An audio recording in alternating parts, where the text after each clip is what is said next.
വെള്ളക്കടല വെച്ചിട്ട് ചെയ്തെടുക്കാൻ പറ്റിയ നല്ല അടിപൊളി റെസിപ്പിയാണ് കേട്ടോ ഇന്ന് ഞാൻ കാണിക്കുന്നത്. അപ്പം വളരെ എളുപ്പത്തിൽ ചെയ്തെടുക്കാൻ പറ്റിയ നല്ല അടിപൊളി ബ്രേക്ക്ഫാസ്റ്റിൻ്റെ റെസിപ്പിയാണ് കേട്ടോ ഇന്ന് ഞാൻ കാണിക്കുന്നത്. അപ്പോൾ ഇതേപോലെ ചെയ്യാത്തവരുണ്ടെന്ന് ചെയ്ത് നോക്കുക, എന്തായാലും ഇഷ്ടമാവും കേട്ടോ. അപ്പോൾ ഇതാ വെള്ളക്കടല കഴിക്കാത്ത കുട്ടികൾക്കും കൂടി ഇതേപോലെ ചെയ്ത് കൊടുത്ത് നോക്ക്. അപ്പോൾ ഇത് ഞാൻ കുതിർത്ത് വെച്ചതാണ് കേട്ടോ തലേ ദിവസം. ഇത് ഏകദേശം ഒരു 100 ഗ്രാം വരെ ഉണ്ട്. അപ്പോൾ കുതിർന്ന് വന്നാൽ ഇത് കുറച്ച് അധികം തന്നെ ഉള്ള പോലെ നമുക്ക് തോന്നും കേട്ടോ. അപ്പോൾ ഇത് ഞാൻ കഴുകി വൃത്തിയാക്കിയതിന് ശേഷം കുതിർത്ത് വെച്ചതാണ് കേട്ടോ. ഇനി ഇത് നമുക്ക് കുക്കറിലേക്ക് ഇട്ട് കൊടുത്തിട്ട് വേവിച്ചെടുക്കണം. അപ്പോൾ മുഴുവനായിട്ട് ഞാൻ ഇതിലേക്ക് ഇട്ട് കൊടുക്കുന്നുണ്ട്. ഇതിലേക്ക് പാകത്തിനുള്ള ഉപ്പും കൂടി ചേർത്ത് കൊടുക്കുക. എന്നിട്ട് ഒരു 3-4 വിസിൽ അടുപ്പിച്ചെടുക്കുക. ഓരോ കുക്കറിന് ഓരോ വ്യത്യാസങ്ങൾ ഉണ്ടാവും കേട്ടോ വേവിച്ചെടുക്കുന്നതിൽ. ഇത് വെന്തിട്ട് ഒന്ന് ഉടയുന്ന ടൈപ്പിലായിരിക്കണം കേട്ടോ നമുക്ക് കിട്ടേണ്ടത്. അപ്പോൾ അതായത് ഇതിലേക്ക് ഏകദേശം മുങ്ങി നിൽക്കാനുള്ള പാകത്തിൽ വെള്ളം ഒഴിച്ച് എടുത്തിട്ടുണ്ട്.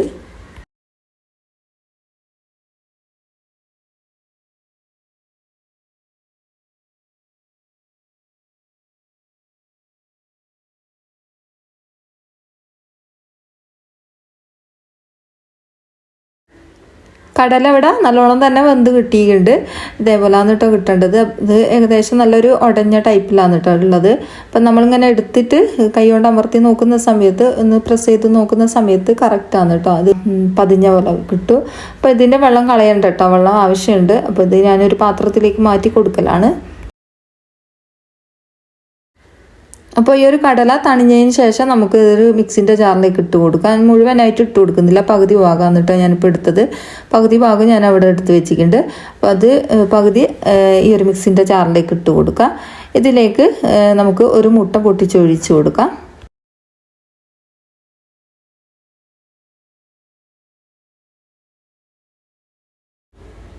ഇത് മുങ്ങി നിൽക്കാനുള്ള പാകത്തിന് വെള്ളം ഒഴിച്ച് കൊടുത്തിട്ടുണ്ട്. ഇത് നമുക്കൊന്ന് നല്ലോണം അടിച്ചെടുക്കണം.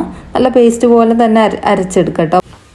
ഇതിലേക്ക് പാകത്തിനുള്ള ഉപ്പും കൂടി ചേർത്ത് കൊടുക്കുക. ഉപ്പ് നമ്മൾ നേരത്തെ ചേർത്ത് കൊടുത്തതാണ്, നോക്കിയിട്ട് ചേർത്ത് കൊടുക്കട്ടോ. കുറച്ച് മാത്രം ചേർത്ത് കൊടുത്താൽ മതിയാവും. ഇതിലേക്ക് നല്ല നെയ്യും കൂടി ചേർത്ത് കൊടുക്കുക. ഒരു 1/2 ടീസ്പൂൺ മാത്രം മതിയാവും കേട്ടോ. അതും കൂടി ചേർത്ത് കൊടുത്തിട്ട് നമുക്കതൊന്ന് അടിച്ചെടുക്കുക. നിങ്ങളെ കയ്യിൽ ബട്ടർ ഉണ്ടെങ്കിൽ അത് ചേർത്ത് കൊടുത്താൽ മതിയാവും കേട്ടോ. എന്നിട്ട് അടിച്ചെടുത്ത ഒരു കൂട്ട് നമുക്ക് ഈ ഒരു പാത്രത്തിലേക്ക് ചേർത്ത് കൊടുക്കാം. ഇനി നമുക്ക് ഇതിലേക്ക് വേണ്ടിയത് മൈദപ്പൊടിയാണ് കേട്ടോ. കുറച്ച് മൈദപ്പൊടി ചേർത്ത് കൊടുക്കാം, കൂടുതൽ വേണ്ട കേട്ടോ, കുറച്ച് മാത്രം മതിയാവും. നമുക്കിത് കുഴച്ചെടുക്കാനുള്ള ഒരു പാകത്തിലുള്ള പൊടി ചേർത്ത് കൊടുത്താൽ മതിയാവും കേട്ടോ. ഇതിലേക്ക് വെള്ളം വേണമെങ്കിൽ ചേർത്ത് കൊടുത്താൽ മതി. പിന്നെ ഇതിലേക്ക് ആട്ടപ്പൊടി ചേർത്ത് കൊടുക്കുന്നുണ്ട്. നിങ്ങൾക്ക് വേണമെങ്കിൽ വെറും ആട്ടപ്പൊടി തന്നെ ചേർത്ത് കൊടുക്കുക. ഇത് റേഷൻ കടയിലത്തെ ആട്ടപ്പൊടി ആയിരുന്നു കേട്ടോ, അതുകൊണ്ടാണ് ഞാൻ മൈദ ചേർത്ത് കൊടുത്തത്. അല്ലെങ്കിൽ ഒരു പിരിവിരിങ്ങനെ ഉണ്ടാവും കേട്ടോ നമ്മൾ കുഴച്ച് കഴിഞ്ഞാൽ. അതുകൊണ്ടാണ് ഞാൻ മൈദ ചേർത്ത് കൊടുത്തത്. ഞങ്ങളെ കയ്യിൽ ആശീർവാദ് പൊടിയില്ലേ, നമ്മളെ ആട്ടപ്പൊടിയില്ലേ ആശീർവാദിൻ്റെ, അത് നല്ല പൊടിയാണ് കേട്ടോ. അത് ചേർത്ത് കൊടുക്കുകയെന്ന് വെച്ചാൽ അത് മാത്രം ചേർത്ത് കൊടുത്താൽ മതി, മൈദ ചേർത്ത് കൊടുക്കണം എന്നില്ല കേട്ടോ. ഇനി ഇത് ഞാൻ മിക്സിൻ്റെ ജാറ് കഴുകിയ വെള്ളം കുറച്ച് ഇതിലേക്ക് ചേർത്ത് കൊടുക്കുന്നുണ്ട്. കുറച്ചും കൂടി വെള്ളം വേണ്ടിയിരുന്നു കേട്ടോ. നമ്മളിത് കുഴച്ചതിന് ശേഷം കുറച്ച് മാത്രം ചേർത്ത് കൊടുത്താൽ മതി. നോക്കിയിട്ട് ചേർത്ത് കൊടുക്കുക കേട്ടോ, കൂടുതലായി പോകാൻ പാടില്ല. കുറേശ്ശെ ചേർത്തിട്ട് നമ്മൾ ഇതേപോലെ നല്ലോണം പ്രസ് ചെയ്തിട്ട് കുഴച്ചെടുക്കുക. പിന്നെ നിങ്ങൾക്കില്ലേ മുട്ട വേണ്ടെങ്കിൽ മുട്ട ചേർത്ത് കൊടുക്കണ്ട കേട്ടോ, മുട്ട ഒഴിവാക്കുക. വെറും വെള്ളം തന്നെ ചേർത്തിട്ട് അടിച്ചിട്ട് ഇതേപോലെ ചെയ്തെടുത്താൽ മതിയാവും കേട്ടോ. ഞാൻ പിന്നെ മുട്ട ചേർത്ത് കൊടുത്താൽ ഒന്നും കൂടി ടേസ്റ്റി ആയിരിക്കും, അതുകൊണ്ടാണ് ഞാൻ മുട്ട ചേർത്ത് കൊടുത്തത്. അപ്പോൾ നല്ല സോഫ്റ്റ് ആയിരിക്കും. പിന്നെ എണ്ണ ഒക്കെ ആക്കാണ്ട് ചുടുന്നവരനുവെച്ചാൽ മുട്ട ഒഴിവാക്കട്ടോ. അപ്പോൾ ഇതാ നല്ലോണം കുഴച്ചെടുത്തിട്ടുണ്ട്, നല്ല സോഫ്റ്റ് ആക്കി തന്നെ ഞാൻ കുഴച്ചെടുത്തിട്ടുണ്ട്. ഇനി ഇത് നമുക്കൊന്ന് കട്ട് ചെയ്തെടുക്കണം. ഇതുപോലെ ഞാൻ കട്ടാക്കി എടുത്തിട്ടുണ്ട്. എന്നിട്ട് നമുക്കിത് ബോൾസ് ആക്കിയിട്ടൊന്ന് മാറ്റി വെക്കട്ടോ. അപ്പോൾ പെട്ടെന്ന് തന്നെ ആക്കിയെടുക്കാൻ പറ്റും കേട്ടോ. ഇനി ഇതിലേക്ക് നമുക്ക് ഒരു കറി തയ്യാറാക്കണം. അതിന് വേണ്ടിയിട്ട് ഞാനൊരു പാത്രം അടുപ്പിലേക്ക് വെച്ച് കൊടുത്തിട്ടുണ്ട്. അതിലേക്ക് കുറച്ച് വെളിച്ചെണ്ണ ഒഴിച്ച് കൊടുത്തിട്ടുണ്ട്. പാകത്തിലുള്ള വെളിച്ചെണ്ണ ഒഴിച്ച് കൊടുക്കാം നമുക്ക്. ഇതിലേക്ക് നമുക്ക് ഒരു നുള്ള് നല്ല ജീരകം ചേർത്ത് കൊടുക്കാം. ഇനി ഇതിലേക്ക് ഒരു ഗ്രാമ്പു, അതുപോലെ തന്നെ ഏലക്ക, അതുപോലെ തന്നെ പട്ട ചേർത്ത് കൊടുത്തിട്ടുണ്ട് കേട്ടോ. എല്ലാം കുറേശ്ശെ മാത്രം മതിയാവേ. 1 ടീസ്പൂൺ അളവിൽ ബട്ടറും കൂടി ചേർത്ത് കൊടുത്തിട്ടുണ്ട്. ഇത് ചേർത്ത് കൊടുക്കുന്ന സമയത്ത് നല്ല ടേസ്റ്റ് ആയിരിക്കും കേട്ടോ, അതുകൊണ്ടാണ് ഞാനിത് ചേർത്ത് കൊടുത്തത്. ഇനി ഇതിലേക്ക് നമുക്ക് ഉള്ളി ചേർത്ത് കൊടുക്കുക. ഒരു വലിയ ഉള്ളി, ഒരു പകുതി ഭാഗം ഞാൻ വലിയ ഉള്ളി മുറിച്ചതാണ് കേട്ടോ, അതുണ്ട്. പിന്നെ എരിവിന് ആവശ്യമായിട്ടുള്ള പച്ചമുളക് എടുത്തിട്ടുണ്ട്. പിന്നെ കറിവേപ്പില, ഇഞ്ചി, വെളുത്തുള്ളി ഉണ്ട് കേട്ടോ, അത് ഞാൻ ചതുക്കി വെച്ചിട്ടുണ്ട്. അതൊക്കെ ഇതിലേക്ക് ഇട്ട് കൊടുത്ത് നല്ലോണം ഒന്ന് വഴറ്റി കൊടുക്കുക.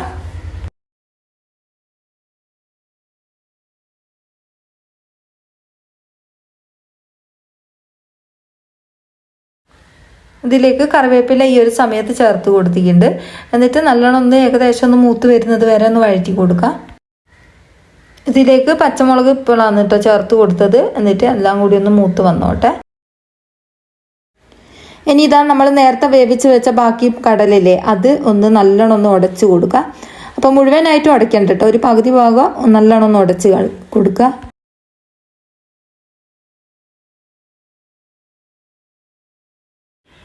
അപ്പം നമ്മളെ മസാലകളൊക്കെ നല്ലോണം മൂത്ത് വന്നിട്ടുണ്ട്. ഇനി അതിലേക്ക് നമ്മൾ ഈ ഒരു കടല ചേർത്ത് കൊടുക്കുക.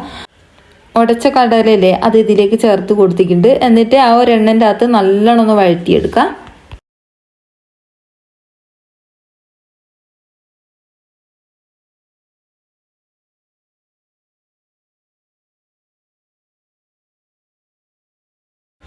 ഇനി ഇതിലേക്ക് നമുക്ക് പൊടികൾ ചേർത്ത് കൊടുക്കുക. 1/2 ടീസ്പൂൺ അളവിൽ മുളക് പൊടി, അതുപോലെ തന്നെ 1/4 ടീസ്പൂൺ അളവിൽ മഞ്ഞൾപ്പൊടി, അതുപോലെ തന്നെ 1/2 ടീസ്പൂൺ അളവിൽ മല്ലിപ്പൊടിയും കൂടി ചേർത്ത് കൊടുത്തിട്ടുണ്ട്. പിന്നെ ഇതിലേക്ക് 1/2 ടീസ്പൂൺ അളവിൽ ചിക്കൻ മസാലപ്പൊടിയും കൂടിയും ചേർത്ത് കൊടുക്കുക. എന്നിട്ട് നല്ലോണം ഒന്ന് ആ ഒരു പച്ചമണം പോകുന്നത് വരെ ഒന്ന് വഴറ്റി കൊടുക്കുക.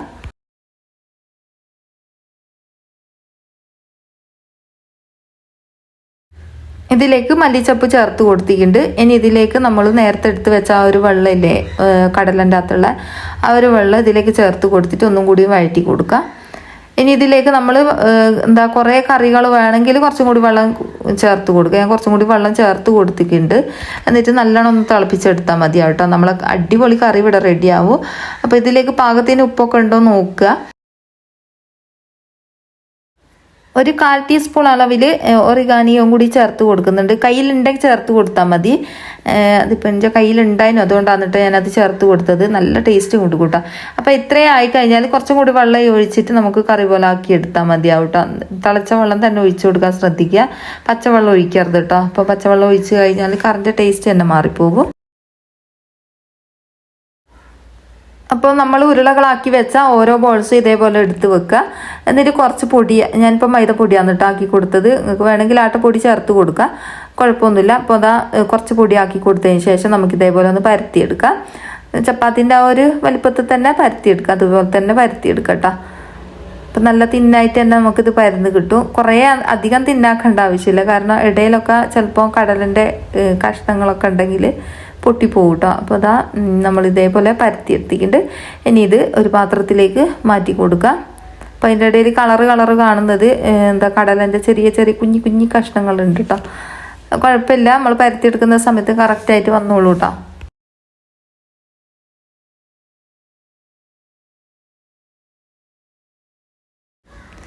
ഇനി നമുക്ക് ചൂടായ കല്ലിലേക്ക് ഇട്ട് കൊടുത്തതിന് ശേഷം ഇത് ചുട്ടെടുക്കുക. സാധാരണ നമ്മൾ ചപ്പാത്തി ചുടുന്നില്ല, അതുപോലെ തന്നെ ചുട്ടെടുക്കുക. നമ്മളിതിൽ കുറച്ച് എണ്ണ ആക്കുന്നുണ്ട് എന്നുള്ളൂ, വേറെ മാറ്റങ്ങളൊന്നുമില്ല കേട്ടോ. അതുപോലെ തന്നെയാണ്. പിന്നെ നമ്മൾ എണ്ണ ആക്കാണ്ട് ചുട്ടാൽ ഇത് പൊള്ളിച്ച് വരില്ല കേട്ടോ. ചിലത് പൊള്ളിച്ച് വരുന്നുണ്ട്, പക്ഷേ എണ്ണാക്കിയിട്ട് ചുടുന്നതായിരിക്കും ഒന്നും കൂടിയും ടേസ്റ്റ്. പിന്നെ നിങ്ങൾ എണ്ണാക്കാണ്ട് ചുടുക വെച്ചാൽ മുട്ട ചേർക്കണ്ട കേട്ടോ. മുട്ട ചേർക്കാണ്ട് വെറും കടല കൂട്ടിയിട്ട് വെള്ളം കൂട്ടിയിട്ട് ഇതേപോലെ കുഴച്ചിട്ട് ചുട്ടെടുത്താൽ മതിയാവും കേട്ടോ. അപ്പോൾ ഇതാ കുറച്ച് എണ്ണാക്കി കൊടുക്കുന്നുണ്ട്. തിരിച്ചും മറിച്ചിട്ടിട്ട് വേവിച്ചെടുക്കുകയാണ് ചെയ്യുന്നത്. നല്ല ഈസി ആയിട്ട് ചെയ്തെടുക്കാൻ പറ്റിയ നല്ല അടിപൊളി ചപ്പാത്തിൻ്റെ റെസിപ്പിയാണ് കേട്ടോ. ഒരു വെറൈറ്റി ആണ് കേട്ടോ. എല്ലാവരും ഒന്ന് ചെയ്ത് നോക്കുക, എന്തായാലും ഇഷ്ടമാവും.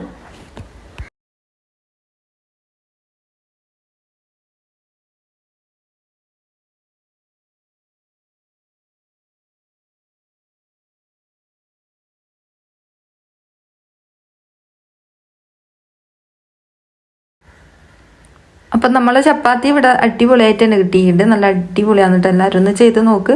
നെയ്യൊക്കെ ചേർത്തത് കൊണ്ട് തന്നെ നല്ല അടിപൊളി ചപ്പാത്തി, അതുപോലെ തന്നെ കറിയാന്ന് കേട്ടോ. അടിപൊളിയാണ്. ഇഷ്ടമുണ്ടെങ്കിൽ ഒന്ന് ലൈക്ക് അടിക്കാനോ അതുപോലെ തന്നെ ഷെയർ ചെയ്ത് കൊടുക്കാനും സബ്സ്ക്രൈബ് ചെയ്യാനൊന്നും മറന്നു പോകരുത് കേട്ടോ. അപ്പോൾ ഇതേപോലത്തെ ഒരു വെറൈറ്റി വീഡിയോസ് ഇനിയും കാണാം.